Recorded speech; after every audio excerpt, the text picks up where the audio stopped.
as a peace advocate, anti-war crusader sa ating bansa na kinikilala ng mamamayan, how do you would like to react doon sa kinukubkob na ng halos ng PNP deployment?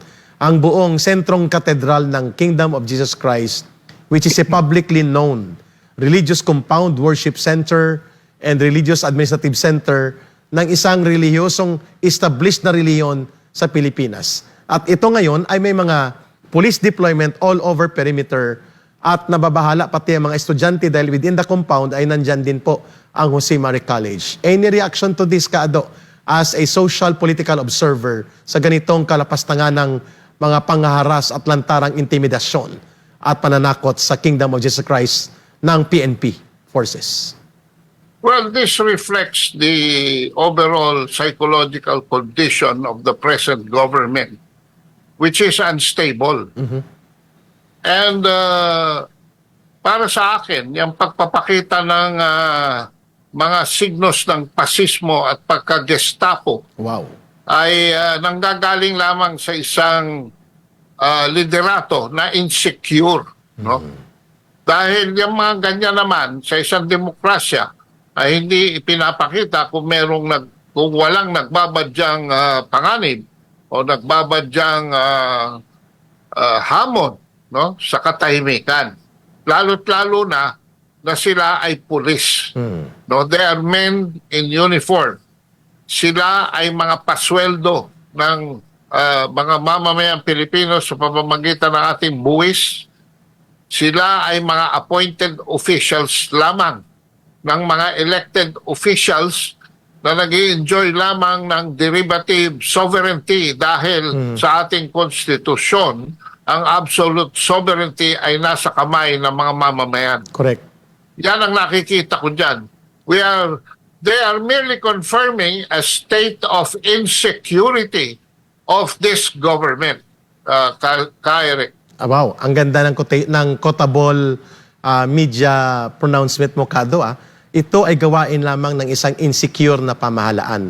And this is a heightened sign of state fascism na tinututulan natin ng kabataan tayo at hanggang ngayon tumututol tayo na manumbalik yung fasismo ng Estado. Tama po kayo, only an insecure government that has a very unstable psychological perspective, the way you describe it correctly, na nakikinig ngayon ang mamamayan, can do such thing of systematic intimidation, harassment, and other forms of threats. Kaado, it is going on for more than almost 60 days. 2 buwan na, Kaado.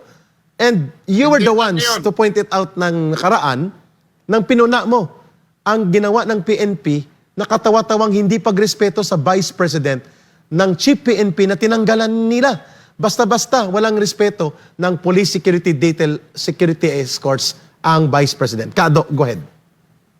This is a pattern na nagsimula sa KOJC, yung service ng warrant of arrest kay Pastor Kibuloy dyan sa Davao City at sa Sarangani. At ito ay tuloy-tuloy, pati yung pagpapalit ng mga kapulisan, liderato ng mga kapulisan sa Davao City na isa sa pinakatahimik na syudad sa buong Pilipinas. Correct. Tuloy-tuloy ang pattern na yan sa pangaharas sa ating pangalawang Pangulo. Ito ay talagang mga signos ng kadiliman, ng pag-iisip ng mga nasa liderato natin ngayon. Alam mo, Eric, nung panahon ni Marcos Sr., iba, dahil may deklaradong martial law. Correct. No? At pinaniga naman ng Korte Suprema ang deklarasyon ng martial law na yan. No? So, depende na lang kung which side of the fence you are. But today, there is no explicit declaration of any state of calamity, emergency, or martial law that will justify the suppression of human rights. Tama. Eric? Very clear. Kaado, ang binanggit ninyo. Sa tatay ni Pangulong Marcos Jr., si Ferdinand Idralin Marcos, ay napilitan siyang gamitin ang extreme powers vested exclusively to the President by the Constitution to declare martial law sapagkat there was an imminent threat of communist takeover, violent overthrow of the government. At ikaw mismo nasaksihan mo yon kung paano pinasok ng Communist Party of the Philippines, New People's Army, ang mga protesta ng mga kabataan at ginamit at sinakyan ito para lumaganap ang kaguluhan sa ating bansa. There was an imminent and undeniable state of lawless violence during that time. Pinanindigan niya yon ni Pangulong Marcos Sr. as the powers vested to him by the Constitution as approved also by the Supreme Court. Ito magandang pinunto mo. Ang ginagawa ngayon sa Davao City, ang ginagawa against kay Sara Duterte, kay Rodrigo Duterte, kay Mayor Basti Duterte, sa Kingdom of Jesus Christ, sa mga sibilyan, kabataan, katutubong pamayanan, using combat forces of the PNP, at hindi kinikilala ang civilian of supremacy of civilian authority, sinasabi mo ito ay napakadelikado sapagkat ito'y signos ng madilim na patutunguhan ng pamamahala ni Marcos Jr. Why is that so? Noong panahon ni Marcos Sr., may deklarasyon ng martial law, makakapamili ka dahil ikaw naman ay libreng mamamayan. Pwede kang mag-abroad, pwede kang mamundok, pwede kang sumapi, pwede kang lumaban, pwede kang wag na magtrabaho muna sa gobyerno, pwede kang pumunta sa pribado. There is still that freedom of choice of how you would respond. Correct. Eh ngayon, hindi ka makarespond dahil hindi mo alam kung bakit nandyan yung mga garapata na yan no? Na nagmamanman, no? Katulad ng ginawa nila sa ating pangalawang Pangulo. Tama. No? Yung pag-alis ng ating Pangulo, that was supposed to be unpublished.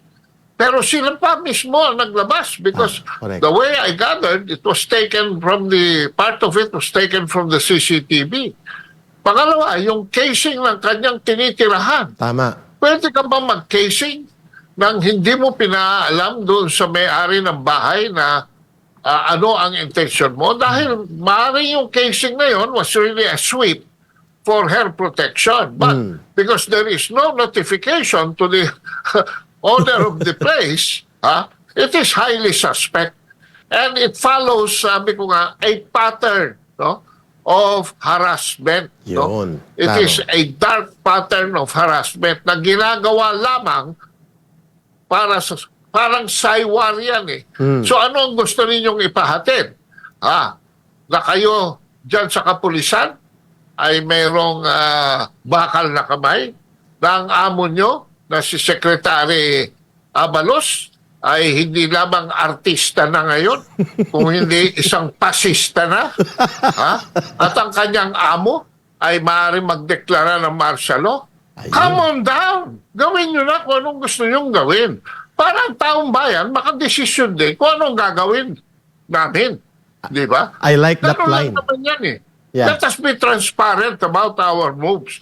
Lalo na kung kayo ay meron lamang hiram na soberanya mula sa amin. Yes. Yan ang akin.